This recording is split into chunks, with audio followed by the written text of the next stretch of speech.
Hey guys, welcome back to the channel. We are back for Modesty Part 3, and today we are talking about makeup and jewelry and accessories and things like that. Yes, I'm wearing the same outfit. I'm recording all these videos on the same day.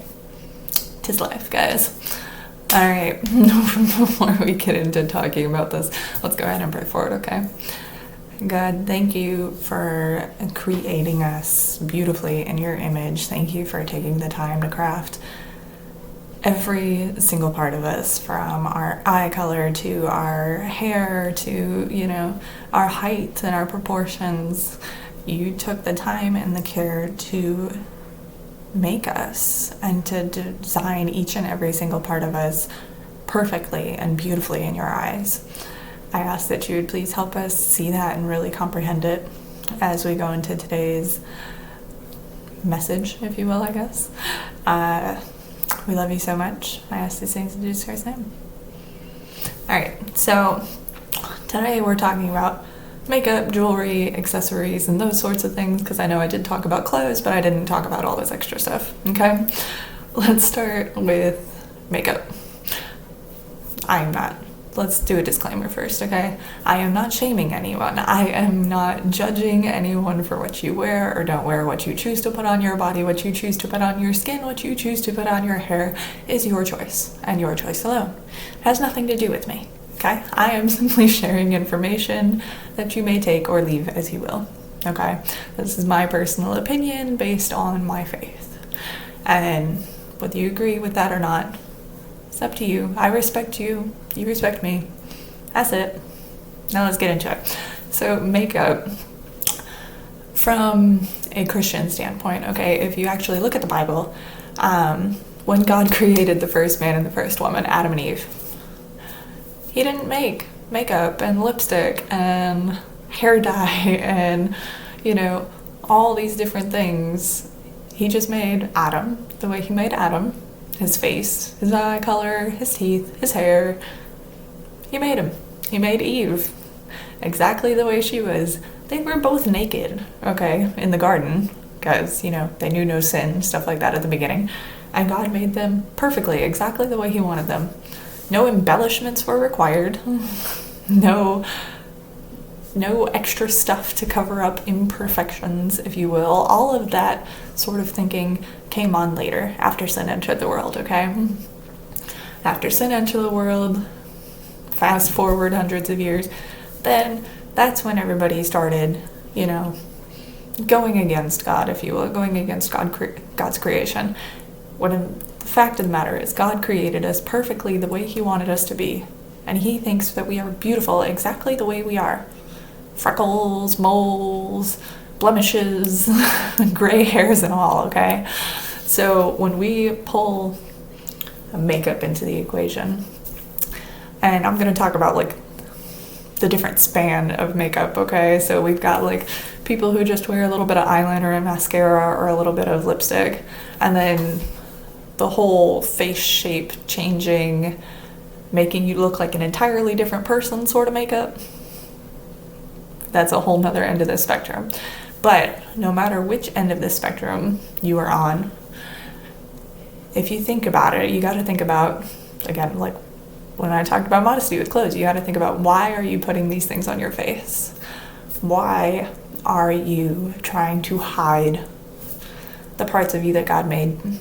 Why are you trying to cover up the freckles or the moles or the scars, if you have them? I know I have scars on my face, okay, from severe acne when I was younger, alright?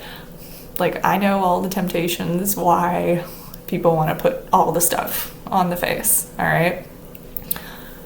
But we've got to ask ourselves why we're doing it. Are we doing it out of vanity? Are we doing it because we don't like the way our faces look? Are we doing it to get attention from the opposite sex? Are we doing it to look perfect in our social media pictures and online and all of that? You have to talk about why we're doing this in order to really understand how this connects into modesty, okay? For me personally, I do not wear makeup at all. I haven't in a very, very long time. I did wear some when I was a teenager for a while, but I was the type that would do like mascara, eyeliner, and maybe a little lipstick, because I was a lazy bum and did not want to spend 10 minutes putting stuff on my face and then another 10 minutes taking it off at the end of the night. It just didn't make any sense to me. But even that little amount of makeup that I was putting on, over time, it changed my perception of my own face. Because as you can see, I have very light eyes, very light eyelashes, and I was putting on eyeliner and mascara so often that when I took it off, I would look at my face and be like, wow, I almost look like a ghost. Like there's not enough color around my eyes. And it got to the point where I liked the makeup version of myself so much better that I started hating my own face, guys. And that's not healthy. It was to the point where I was like, okay, this is a problem. Like, why am I so at the point where not wearing it is making me feel self-conscious? Like, guys walk around barefaced all the time and nobody says a word. Okay? They walk around barefaced with pimples, with acne, with scars, with facial hair, with dark eyes from not sleeping well. You name it. Most guys, not all, most men, walk around with nothing on their face all the time and nobody says anything about it. So why is it so pushed on women to wear things on their faces to make themselves look better, as though our natural face is not enough? Our natural face is enough, by the way. It's what God created, and it is beautiful exactly the way it is. Other issues with makeup, it is a false perception of reality. So in essence, wearing all that stuff, especially when you get onto the end of the spectrum where you are like changing the appearance of your face shape, you are in effect presenting a lie to the world. You are presenting a deception, a false image of yourself to the world, and I don't think that that is okay, personally.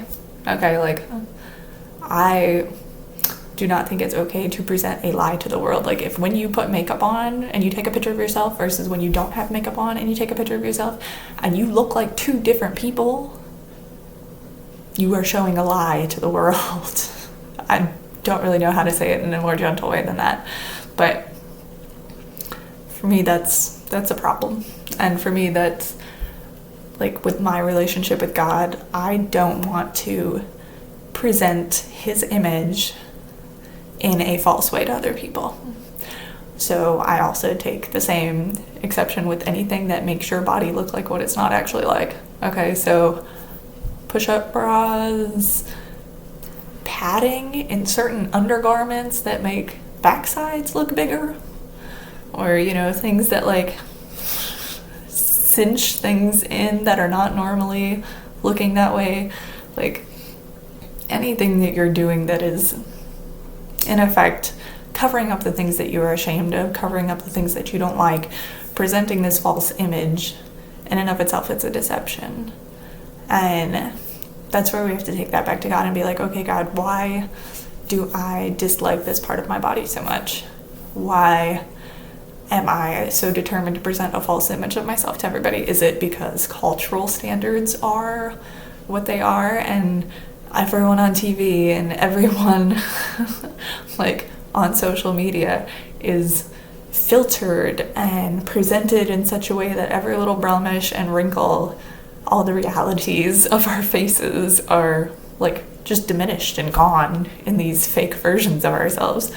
I mean, I got wrinkles, guys, when it happens, like, but if you throw a filter on and stuff, that is going to disappear, and then all of a sudden people are going to be self-conscious that they have that because it's not what they see out there in the world.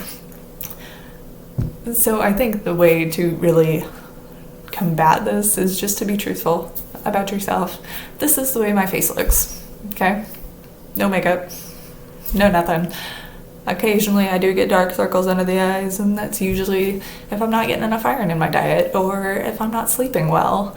And I like being able to see that and not cover it up, because then I know, oh, there's something I need to work on. I need to fix. I need to get a little bit more sleep. I need to, eat a little bit better. Same thing with acne, guys. It's one of the reasons a lot of people wear makeup, is to cover up the blemishes.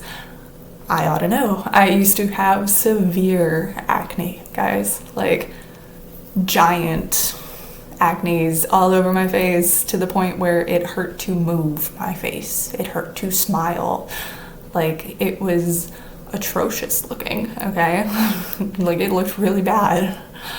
But instead of trying to cover it up, instead of trying to hide the flaws, I was like, okay, there's got to be a reason why this is happening to my skin.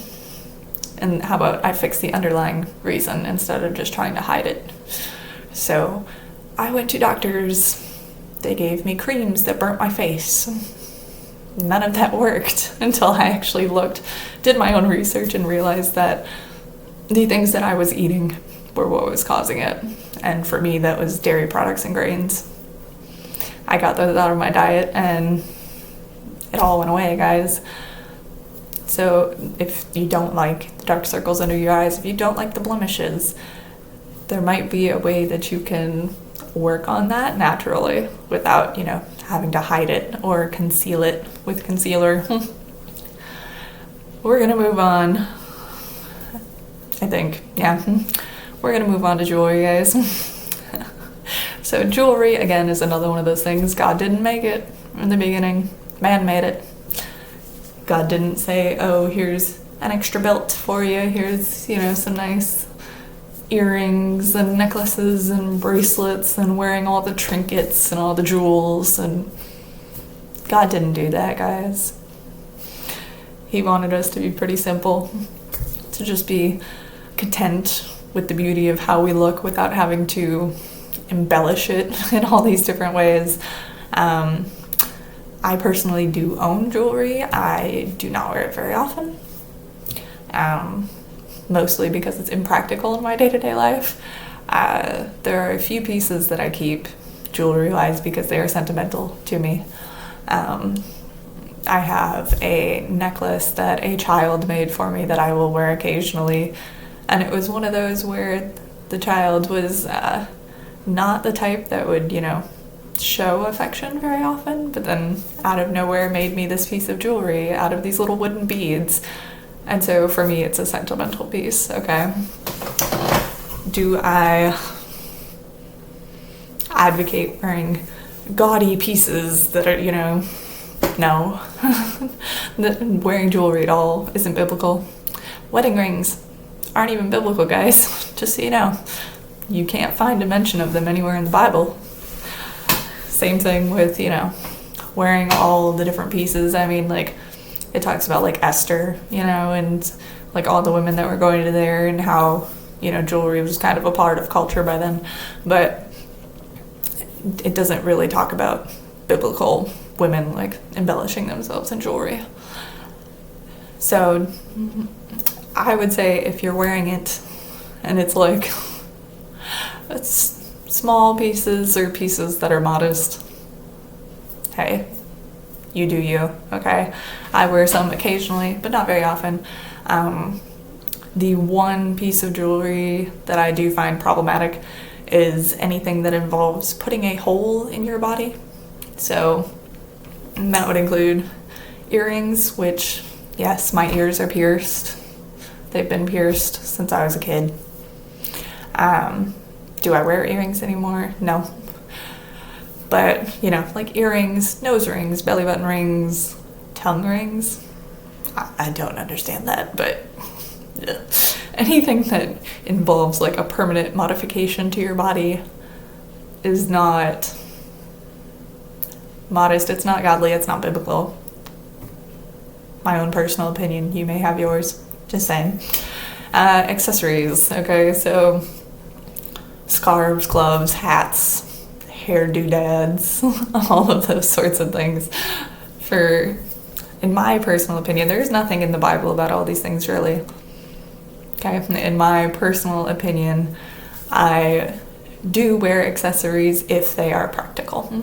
So if I want to put my hair back and put a clip back there and it's practical, then yes, I will wear one. If I want to wear a scarf to, you know, kind of put my hair out of my face while I'm doing work like painting my walls and stuff like that, then yes, I'll do it. I'll wear a scarf around my neck in the wintertime because it keeps me warm. Gloves and hats, same thing, okay?